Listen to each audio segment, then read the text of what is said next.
कभी सोचा है कि हम जानकारी के इस महासागर में डूब क्यों नहीं जाते?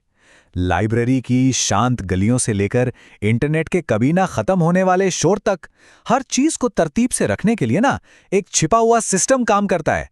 आज हम उसी सिस्टम की दुनिया में गोता लगाने वाले हैं। जरा सोचिए, लाखों किताबें और हर एक अपनी सही जगह पर। यह कैसे होता है? क्या यह कोई जादू है? नहीं, ये एक विज्ञान है। ये सिर्फ किताबों को अलमारियों पर रखना भर नहीं है, ये तो ज्ञान को व्यवस्थित करने की एक कला है। देखिए, इस पूरी व्यवस्था को समझने की जो चाबी है ना, वो दो बुनियादी आइडियाज में छिपी हैं: स्थायी जगह और सापेक्ष जगह। एक तरफ हर किताब का एक पक्का पता, मतलब एकदम फिक्स, जैसे कॉन्सर्ट में आपकी सीट। और दूसरी तरफ एक ऐसा पता जो किताब के विषय पर आधारित है, ठीक वैसे ही जैसे म्यूजिक स्टोर में गाने उनके जॉनर के हिसाब से रखे जाते हैं।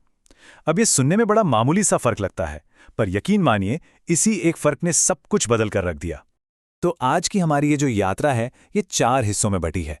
हम एक बहुत पुरानी लाइब्रेरी की समस्या से शुरू करेंगे, फिर देखेंगे कि उसका क्रांतिकारी समाधान क्या निकला, फिर वर्गीकरण के 2 अलग-अलग तरीकों को समझेंगे, और आखिर में देखेंगे कि ये सारे विचार आज हमारी डिजिटल दुनिया को कैसे चला रहे हैं। तो चलिए अपनी यात्रा के पहले पड़ाव पे चलते हैं, न हिलने वाली किताब की समस्या। कल्पना कीजिए उस जमाने की जब हर किताब की जगह पत्थर की लकीर हुआ करती थी, और ये लाइब्रेरियों के लिए एक बहुत बड़ा सिरदर्द था। तो ये सिस्टम काम कैसे करता था? हिसाब बड़ा सीधा साधा था। एक कॉल नंबर, मान लीजिए 2.4.6.25, इसका मतलब किताब के विषय से नहीं बल्कि उसके पते से था। दूसरा कमरा, चौथी अलमारी, छठी शेल्फ, 25वीं किताब। इतना सटीक कि कोई आंखों पर पट्टी बांधकर भी किताब ढूंढ ले। लेकिन इसी सटीकता में एक बहुत बड़ी खामी छिपी थी। और असली समस्या यहीं से शुरू होती थी। जैसे ही लाइब्रेरी में नई किताबें आती और शेल्फ भर जाते, पूरा सिस्टम बिखर जाता।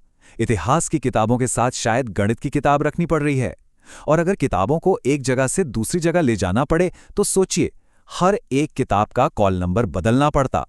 ये तो मतलब कभी ना खत्म होने वाली मेहनत और समय की बर्बादी थी। लेकिन कहते हैं ना, हर बड़ी मुश्किल अपने साथ एक बड़ा मौका भी लाती है। तो अब हम अपनी चर्चा के दूसरे भाग में चलते हैं, एक सापेक्ष क्रांति, और इसके नायक थे मेलविल डेवी। मेलविल डेवी, जो रोज रोज की इस सिरदर्दी से तंग आ चुके थे, उन्होंने खुद से एक बहुत ही सरल लेकिन गहरा सवाल पूछा: हम किताबों को एक ऐसा कॉल नंबर कैसे दें जो हमेशा के लिए स्थायी हो, चाहे किताब को किसी भी शेल्फ पर क्यों ना रख दिया जाए? और उनका जवाब सच में कमाल का था। सापेक्ष जगह प्रणाली। यहां कॉल नंबर किताब का भौतिक पता नहीं, बल्कि उसके विषय का एक कोड है। अब किताबें अपने परिवार के साथ रहती हैं, यानी अपने विषय से जुड़ी दूसरी किताबों के साथ। देखिए ये कितनी खूबसूरती से काम करता है। मान लीजिए ज्यामिति पर कोई नई किताब आई तो उसे बस ज्यामिति सेक्शन में रख दो। बाकी किताबें थोड़ी सी खिसक जाती हैं, लेकिन वो जो विषय का क्रम है वो बना रहता है। इस एक छोटे से बदलाव ने लाइब्रेरियों के काम करने का तरीका ही बदल दिया, हमेशा के लिए। डेवी की क्रांति के बाद भी वर्गीकरण का विकास रुका नहीं। अब हम इसके अगले पड़ाव पर आते हैं, जहां 2 प्रमुख विचारधाराएं आमने सामने आईं: सूचियां बनाम बिल्डिंग ब्लॉक्स। इसे समझने के लिए 2 तरह के सिस्टम की कल्पना कीजिए। एक है एन्यूमरेटिव सिस्टम, जो किसी रेस्टोरेंट के सेट मेन्यू की तरह है। आपको वही चुनना है जो लिस्ट में पहले से मौजूद है। और दूसरी तरफ है फेसेटेड सिस्टम, जो एक सलाद बार जैसा है। आपको सारी सामग्री दे दी गई है और आप अपनी पसंद की चीज खुद बनाते हैं। तो एन्यूमरेटिव सिस्टम, जैसे डेवी की शुरुआती प्रणाली, ज्ञान का एक पूरा नक्शा बनाने की कोशिश करती है और हर विषय के लिए एक नंबर तय कर देती है। लेकिन ज्ञान तो एक बहते हुए समंदर जैसा है, वो हमेशा बढ़ता और बदलता रहता है।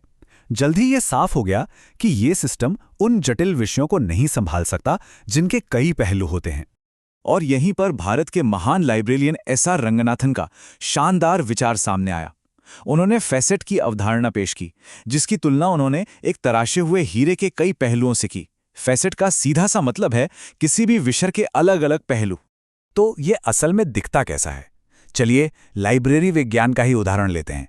इसे लाइब्रेरी का प्रकार, ऑपरेशन का प्रकार या सेवा का प्रकार जैसे अलग अलग पहलुओं यानी फैसेट्स में तोड़ा जा सकता है। और हर फैसेट के अंदर अपने खास विकल्प होते हैं, जिन्हें आइसोलेट्स कहते हैं, जैसे यूनिवर्सिटी लाइब्रेरी या पब्लिक लाइब्रेरी। फेसिटेड सिस्टम का असली जादू ये है कि आप किसी बनी बनाई लिस्ट से नंबर नहीं उठाते।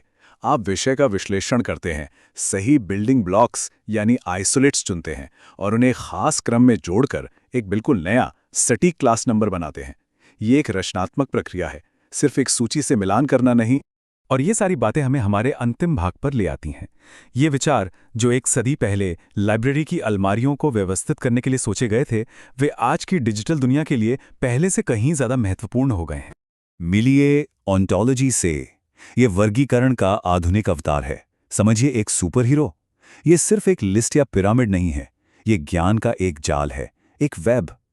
ये न केवल चीज़ों को सूचीबद्ध करता है बल्कि उनके बीच के जटिल रिश्तों को भी परिभाषित करता है, एक ऐसी भाषा में जिसे कंप्यूटर भी समझ सकते हैं।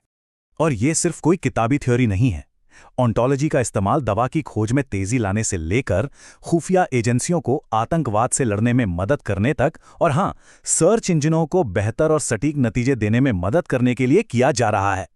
ये वर्गीकरण का विज्ञान है जो असल दुनिया में बहुत बड़ा बदलाव ला रहा है। तो देखिए, हमने कितना लंबा सफर तय किया है, कठोर भौतिक पतों से लेकर विषय परिवारों तक, फिर ज्ञान के लिए बिल्डिंग ब्लॉक्स और आखिर में आज के डिजिटल वेब के लिए गतिशील कनेक्शन तक। ये व्यवस्था की कला का विकास है। और ये हमें एक अंतिम और शायद सबसे बड़े सवाल पर लाके छोड़ देता है। एआई के इस युग में जब मशीनें हमारे लिए जानकारी को छांटने और व्यवस्थित करने में इतनी माहिर होती जा रही हैं, तो क्या इन मानव निर्मित प्रणालियों का कोई भविष्य है? क्या हम हमेशा व्यवस्था बनाने वाले रहेंगे? इस सवाल का जवाब तो खैर भविष्य ही देगा। इस दिलचस्प यात्रा में मेरे साथ शामिल होने के लिए शुक्रिया।